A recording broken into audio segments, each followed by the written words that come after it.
Flashback to the flash crash. Remember this? It was just 1 year ago today. The Dow dropped 1,000 points as volatility and China fears hit investors.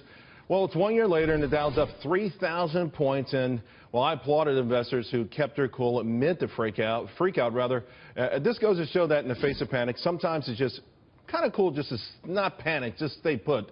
Now, not much action this week. Investors are awaiting Janet Yellen, who will be speaking in Jackson Hole on Friday. Market expert Joe Fahmy says the Dow's going to hit 20,000 this year, and he's with me now. And, Joe, you say with or without a rate hike, we're at 20,000 in 2016. I'm saying there won't be a rate hike this year, okay. And that's the backdrop that will help the market move higher. I think we've actually been in a bear market for the past year, up until July. The major averages have masked what's been going on beneath the surface, because a lot of people who are risk averse, who would be happy with 3 or 4% in the bank, which they can't get, are forced into the Dow stocks and the heavily weighted S&P stocks. But beneath the surface, we saw energy correct 50%, biotech 40%, small and mid caps, financials 25-30%.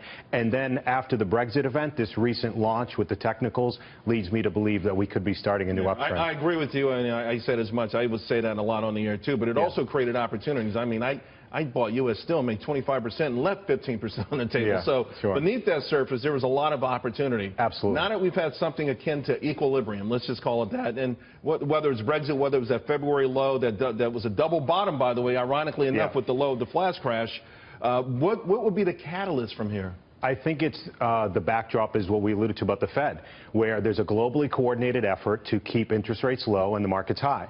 And as they say, don't fight the Fed. Good luck fighting. But you just said that we were in a bear market, even with all of this accommodation. Do you think it works anymore? It certainly doesn't feel like it works for economies. How would it work for the market? I think that's the backdrop, because there's so much liquidity out there, and as they say, don't fight the Fed. That's the major thing. The second thing is the technicals. When we had this move from about 2,000 to about 2175 in the S&P after Brexit, we have just frozen here. What controls the markets are the big institutions, the big pension funds, mutual funds that are buying hundreds of thousands, if not millions of shares. And their hand, you can't hide their hand, so to speak, on the tape. And what I've noticed is after this huge move, nobody's selling. They're still accumulating beneath the surface. We've had headlines of coups, military coups, and terrorist attacks, and Zika. It doesn't matter. You have to pay attention to the market's reaction to the news, and the technicals are very strong, showing me that institutions are still accumulating stock going out 3 to 6 months. All right, so technically we're building that support, which gives you the confidence that people who could sell, ring the register, they don't sell, and they're smart. They're saying these are smart investors to begin with, and they're well-heeled. Again, though, I'm still wondering, though, what's the catalyst? I got the base, I got that we've come off these lows, and I understand your confidence, but what could spark the rally? What will get people to start to add to positions, these well-heeled, smart investors? Sure. That's a great question. Fundamentally, I think the market is a discounting mechanism.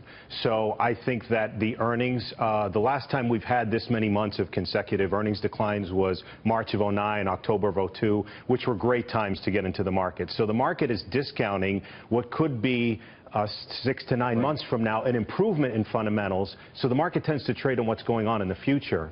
I know about a week ago, with almost every company reporting in the S&P, it was the first time going back, I think, fourth quarter 2014, that both revenue and earnings were up year over year. Is that something of a buy signal? Because we do need justification for valuations at these levels. Sure. Well, again, the liquidity provided by the Fed is giving a little bit of an adjustment to that, where we might see higher valuations. And earnings is not just all around where earnings are slow. Energy and financials are a little bit weaker, but technology, telecom, infrastructure, there's a lot of cloud stocks that are doing very, very well, growing 30-40%. And then on top of all this is sentiment, because as they say, the market tends to fool the majority, and almost everyone I'm talking to is pessimistic and down on this market. What would change your assessment of the market? You do your work, you crunch the numbers, you look at all these things every single day. What would be the red flag that will upset your model? If the Fed hikes rates, which I don't think they will, that would upset the model. And if I start to see those institutions showing signs of selling. But traditionally, August so far and September are down months so far. It's been, decent. And, I think as long as the institutions continue to support the market and the Fed has our back, I say stick with the trend. Sadly, individuals, though, have been selling and missing this. But they've missed so much of this rally since 2009. Joe, thanks a lot. Really appreciate it. Thank you for having me.